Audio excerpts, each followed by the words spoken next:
এর পরে মানে ব্যাপার হচ্ছে যত আমি দেখেছি মানে যত আধ্যাত্মিক মানে শুভ আধ্যাত্মিক যত কিছু ঘটেছে রাত 3:30-এর পরেই ঘটে।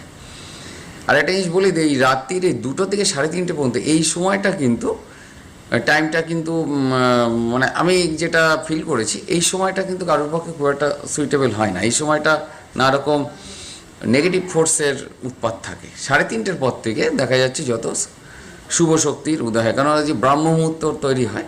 যাই হোক, এইবার আমি দেখলাম যে বাবা লোকনাথের ইচ্ছা যেরকম মানে ওনার অদ্ভুত মানে মানে ক্ষমতার মাধ্যমে আমি দেখলাম যে আমি দেহ মুক্ত হয়ে আবার রয়েছি, এবং বাবা বললো চল তোকে এমন একটা অদ্ভুত জায়গায় নিয়ে যাই, সেখানে তুই অনেক কিছু উপলব্ধি করতে হবে। তাই বললো যা বাবা এর আগেও তো ঘটেছে, তা ওটা নতুন কিছু মনে হয়, চলো। এইবার